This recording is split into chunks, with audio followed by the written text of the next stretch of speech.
Son las 7:15, vamos a mirar los mercados para recoger el tiempo real, unos mercados que andan, por decirlo de alguna manera, un poco cojos porque hay algunas ausencias. Entre las principales, Wall Street cierra porque se celebra el Día del Presidente. Aún así tenemos los futuros que vienen, entiendo, muy tranquilitos. Y muy planos, subidas del 0,11% para el Dow Jones, del 0,10% para el S&P 500 y aún mucho más plano el futuro del Nasdaq 100, apenas una subida del 0,02%. El VIX de volatilidad, el llamado índice del miedo, reconquista el nivel de los 20 puntos, sube de forma moderada un 0,26% y lo tenemos en 20,88. En Europa, los futuros vienen en verde. El DAX Etra recupera un 0,08% y el Eurostock 50 también oscilaciones en bandas muy estrechas, pero en verde, sube un 0,02%. Miramos ahora las criptomonedas. Bitcoin recupera parte del terreno perdido, aún así está bastante tocado, cotiza en $68.365 y Ethereum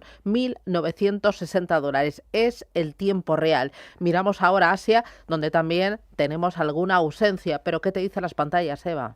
Bueno, pues lo que estamos viendo es como ya es una jornada de poco volumen de negociación, sobre todo en Asia, porque tenemos a muchas plazas cerradas. China hasta el día 23 no vuelve. También tenemos a Corea del Sur y a Taiwán cerrados por festivo. Con todo, el índice Nikkei se escapa de las caídas hasta ahora, 0,05% de subida hasta ahora, 56.975 puntos. Tenemos al Nifty, a India, avanzando un 0,20% hasta los 25.522 puntos, y con porcentaje similar de subida vemos a la bolsa de Australia, la SX 200, en los 8.937 puntos. Como decíamos, Shanghái, la China continental, está cerrada por festivo, y sin embargo tenemos a Hong Kong abierto. Hasta ahora avanza el 0,52% hasta los 26.705 puntos. Vamos con el contenido. Bueno, decías que China está cerrada por vacaciones, pero el presidente sí ha ofrecido un discurso en las últimas horas centrado en la economía. Habla de crecimiento de calidad y de impulsar el consumo interno. Pues sí, con motivo de ese discurso del Año Nuevo Lunar, Xi Jinping ha dicho que el gigante asiático se va a centrar este año en un crecimiento de alta calidad, a tiempo que tratará de mantener la armonía y la estabilidad social. En unas declaraciones pronunciadas en esa reunión de política clave a finales de 2025 y que han sido publicadas este domingo, también ha instado a fomentar el consumo interno para aprovechar el mercado a gran escala de China. Muy bien. Hong Kong no está cerrado, todavía no. Allí Alibaba lidera las caídas tras la lista negra revelada por el Pentágono.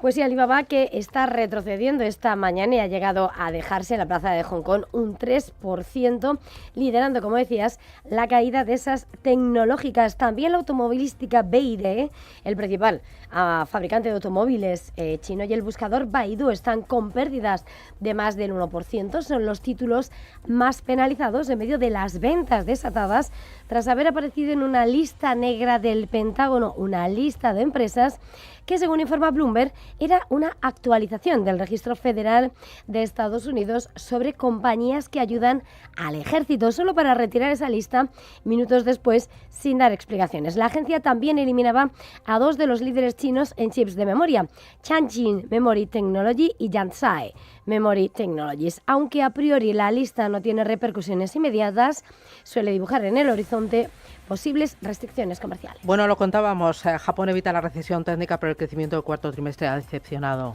Pues sí, esa economía nipona, que ha crecido un 0,1% en los últimos 3 meses de 2025, frente al 0,4% esperado, queda por debajo de lo que se esperaba, pero es crecimiento intertrimestral frente a la contracción del 0,7% del tercer trimestre y, por lo tanto, no hay recesión.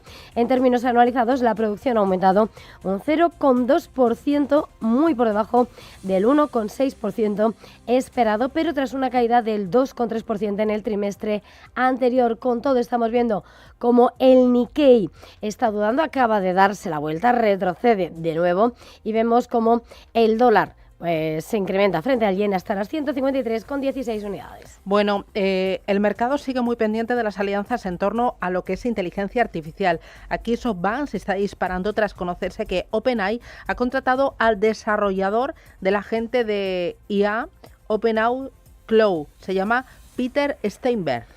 Pues sí, efectivamente, y es que el conglomerado inversor tecnológico SoftBank está subiendo un 6% porque su gran participación y su gran apuesta está puesta sobre OpenAI. El creador del programa de IA de ese código abierto OpenClaw se une a la de Sam Altman para ayudar a reforzar la oferta de productos del desarrollador de ChatGPT. Según el directivo Steinberg, lo que va a hacer es impulsar la próxima generación de agentes personales. En X, Altman ha señalado que OpenClaw vivirá en una fundación como proyecto de código abierto que OpenAI va a seguir apoyando. Bueno, y hablando de Altman, se espera que el director ejecutivo de OpenAI y el de Alphabet, Sundar Pichai, asistan a la cumbre de inteligencia artificial de esta semana en la India. Pues sí, India, que va a ser la sede de la cumbre del impacto de la inteligencia artificial y que se va a convertir en el último escenario de esa serie de eventos organizados por el gobierno centrados en la inteligencia artificial que han tenido lugar ya en Reino Unido, Corea del Sur y Francia. Por cierto, que Jensen Huang, el CEO de Nvidia, que estaba previsto que participase, retiró el sábado su compromiso de asistencia debido a circunstancias imprevistas. El gobierno de Modi ha dejado claras sus intenciones. Quiere convertir a la India en una de las superpotencias tecnológicas mundiales. India, que ha aprobado proyectos de semiconductores por valor de 18.000 millones de dólares con el objetivo de construir una cadena de suministro nacional. En Australia, las acciones de Cube Holdings alcanzan un máximo histórico tras un acuerdo de adquisición de 8.300 millones de dólares liderado por Macquarie. Pues sí, la empresa de puertos y logística ha acordado su compra por parte de un consorcio liderado por Macquarie Asset Management por un valor empresarial de unos 11.700 millones de dólares australianos, como decías, 8.260 millones de dólares. Cube Holdings, que ha subido un 3,6% a más de $5 australianos. La oferta representa una prima del 27,8% sobre el último precio de cierre de $4,07 australianos del 21 de noviembre, el último día de negociación antes de que la compañía anunciara que había entrado en un proceso de exclusividad para el acuerdo. Son las 7:22. Miramos a Estados Unidos.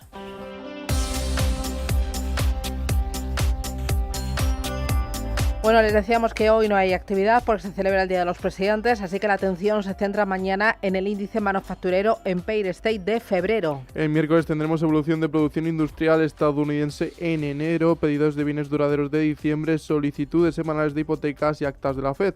Jueves sabremos el saldo de la balanza comercial de diciembre y solicitudes semanales de prestaciones por desempleo, y la semana terminará con la primera lectura del PIB del cuarto trimestre de 2025, el índice de precios PCE de diciembre, lectura preliminar del PMI compuesto de febrero y dato final de la confianza del consumidor de la Universidad de Michigan del mes de febrero. Además, publicarán resultados Palo Alto Networks, eBay o Walmart. Bueno, las bolsas el viernes terminaron planas y con signo mixto. Una subida del 0,10% para el Dow Jones, del 0,05% para el S&P 500 y el Nasdaq en rojo perdió un 0,22%. El día ha estado marcado por el dato de inflación del mes de enero, que tuvo un comportamiento mejor de lo esperado. Se modera hasta el 2,4%, 3 décimas menos que en el mes de diciembre y por debajo de las previsiones del 2,5%. La inflación subyacente cae una décima respecto al mes anterior, hasta el 2,5%, en línea con las previsiones de los analistas. Dentro del dato hemos conocido que los alimentos se han encarecido un 2,9%, mientras que los precios del gas y la electricidad aumentaron 9,8%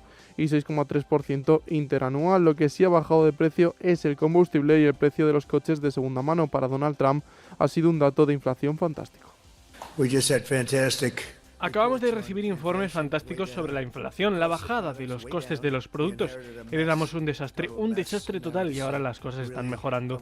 Tenemos las mejores cifras que hemos tenido nunca. Estamos alcanzando máximos históricos en las existencias. Estamos alcanzando máximos históricos en el Standard & Poor's hace unos días, a final del primer año. Bueno, el mercado sigue preocupado por la disrupción de la inteligencia artificial que ha hecho perder las ganancias acumuladas en el año a todos los índices. El S&P 500 pierde lo que va de 2026 un 0,2% y el Nasdaq más de un 2%. Fue un día positivo para algunos valores tecnológicos que sufrieron caídas durante la semana por el avance de la inteligencia artificial. Compañías de semiconductores como Intel o AMD subieron más de medio punto y otras como Qualcomm lograron avances del 1%. No se salvan las 7 magníficas, vuelven a tener otra jornada de pérdidas. La única que acaba en positivo pero plana es Tesla, el resto presenta caídas donde destacan las bajadas de más del 2% de Apple y de Nvidia. La compañía sigue pesando esa falta de avances en materia de IA y el retraso del desarrollo de su agente de inteligencia artificial Siri. Nvidia, por su parte, lleva una caída acumulada del 1% desde el cuarto trimestre, a pesar de las grandes inversiones que han acumulado las tecnológicas. Bueno, atentos a Applied Materials, subió un 8% después de presentar unos resultados que batieron todas las previsiones. Presenta unas sólidas previsiones de crecimiento para su negocio de semiconductores. La otra cara de la moneda es Constellation Brands. Sus títulos caen 8 puntos después de anunciar que Nicholas Fink será el nuevo director ejecutivo de la firma a partir de abril, sustituyendo de esta forma a Bill Newlands. Para mañana tendremos que estar atentos a las acciones de Warner, Paramount y Netflix, ya que según Bloomberg la compañía se abre ahora a estudiar la oferta del gigante del streaming. Según el medio, los accionistas consideran si Paramount podría proporcionar un mejor acuerdo que su actual arreglo con Netflix. Miramos a la renta variable española, Europa. Ángeles Lozano, muy buenos días. Muy buenos días a todos. Para este lunes, ¿qué esperar? Pues tenemos una jornada que va a ser de transición ante ese cierre de Wall Street. Además, no contamos con demasiadas referencias, únicamente con el dato de producción industrial de diciembre en el conjunto de la eurozona. Hoy no hay resultados empresariales. Mañana sí que vamos a conocer la tasa de inflación general de enero en Alemania y la encuesta ZEW de confianza inversora en febrero también en la locomotora germana. El miércoles en Reino Unido y Francia se publica el IPC general de enero y para terminar la semana la atención se centrará en la lectura preliminar de los PMIs compuestos de febrero tanto en la eurozona como en el Reino Unido. En el ámbito empresarial en los próximos días conoceremos resultados de Repsol, Enagas, Puig en España, también Airbus, Carrefour, Renault, Nestlé, Danone y Río Tinto en Europa, entre otros. Muy bien. De la semana pasada, rotación de carteras que penalizó al IBEX 35. Cayó un 1,51% de lunes a viernes. Hoy partirá desde los 17.672 puntos. Se vio lastrado el pasado viernes el IBEX 35 por el sector financiero.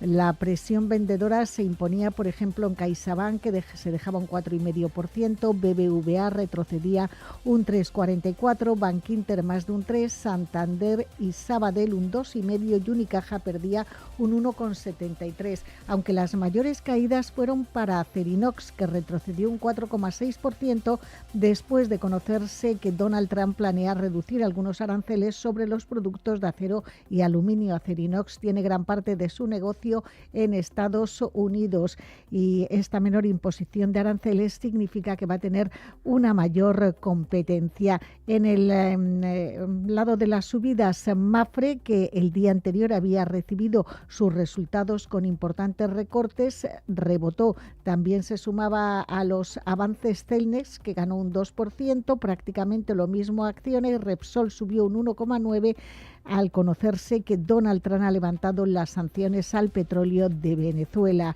En el resto de las bolsas europeas, tendencia dispar, con avances para el DAX alemán del 0,25 y también para el FT100 de Londres del 0,42. Recortes en el caso del CAC 40 y sobre todo del MIPTEL italiano del 1,71. Bueno, me quedo con un nombre propio, es HBX, cumple un año en bolsa con una caída del 30%. Los inversores han castigado al valor, a Hotelbels, que cuenta con la confianza de varias gestoras de activos, entre ellas Santa Lucía Asset Management. Señala que Hotelbels tiene una elevada eficiencia operativa, fuerte capacidad de generación de caja e inversión superior a la competencia. El viernes subió un 1,3% tras iniciar un programa de recompra de acciones de hasta 100 millones de euros.